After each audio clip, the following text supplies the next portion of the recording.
ایران اور اسرائیل کے درمیان جاری کشیدگی اور تل ابیب کی طرف سے تہران کے خلاف ممکنہ حملے کے بارے میں بحث جاری ہے۔ پوری دنیا کی نظریں یکم اکتوبر کے اسرائیل کے کیے گئے ایرانی حملے کے رد عمل پر مرکوز ہیں۔ ایران پر اسرائیلی حملے کے حوالے سے کئی سوالات جواب طلب کیے جا رہے ہیں۔ ان میں ایک سوال ایران پر اسرائیلی حملے میں استعمال ہونے والے ممکنہ ہتھیاروں کے بارے میں ہے۔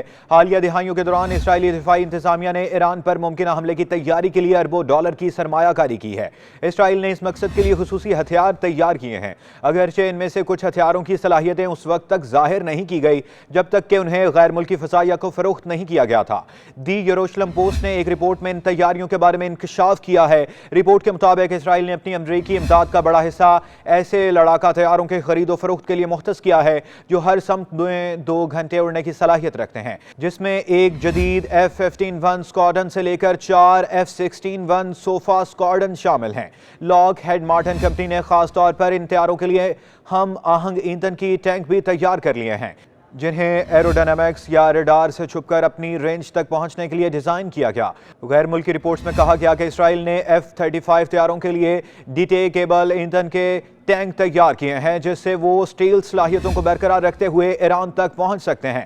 ان ٹینکوں کے بغیر اس رینج سے ناکافی ہے۔ پروں کے نیچے واقع معیاری ایندھن کے ٹینک اس وجہ سے سٹیل صلاحیت کے لیے کافی ہیں۔ متوازی طور پر 2000 کی دہائی کے آخر میں اسرائیلی دفاعی صنعتوں نے لڑاکا طیاروں سے داغے گئے طویل فاصلے تک مار کرنے والے 2 میزائلوں کا انکشاف کیا۔ اگرچہ ان کی درست رینج جیسی تفصیلات ابھی تک واضح نہیں ہیں، لیکن ان کی رینج سینکڑوں کلومیٹر بیان کی جاتی ہے، جسے ایرانی دفاعی حدود سے باہر حملوں میں استعمال کیا جا سکتا ہے۔ یہ میزائل ہائپر سونک رفتار سے سفر کرتے ہیں۔ ریمپیج راکٹ اسرائیل ایروسپیس انڈسٹریز اور ایبلٹ سسٹمز کے تعاون سے تیار کیا گیا تھا اور یہ ایبلٹ کے ایکسٹرا راکٹ پر مبنی ہے۔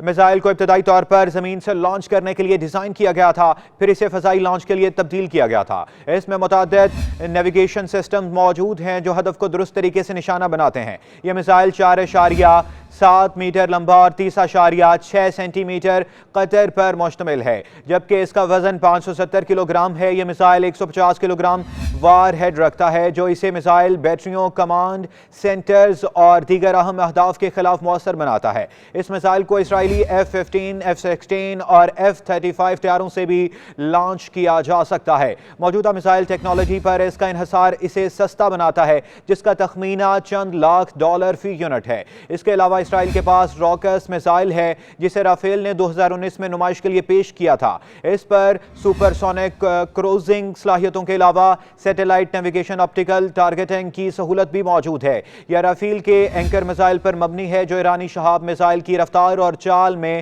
جانچ کے مقاصد کے لیے نقل کرتا ہے۔ اس میزائل کو F-16 اور ممکنہ طور پر F-35 طیاروں سے بھی لانچ کیا جا سکتا ہے۔ غیر ملکی جائزوں سے پتہ چلتا ہے کہ اس میزائل کی رینج 300 کلومیٹر ہے اور یہ 500 کلو گرام وزنی وار ہیڈ لے جا سکتا ہے۔ یہ میزائل مضبوط یا زیر زمین ڈھانچے کو نشانہ بنانے کی صلاحیت بھی رکھتا ہے۔ اسرائیل کے پاس زمین سے زمین پر مار کرنے والے میزائل سسٹم بھی موجود ہیں، جو روایتی اور جوہری وار ہیڈ سے لیس ہیں۔ اسے جیریکو میزائل کے نام سے جانا جاتا ہے۔ اس کے علاوہ ایبلٹ نے 500 MPR نامی بنکر بسٹنگ بم تیار کیے ہیں، جو کنکریٹ میں 4 میٹر تک تہ میں گھسنے کی صلاحیت رکھتے ہیں۔ اس میں بم کا تجربہ F-15 طیاروں کے ذریعے کیا گیا تھا۔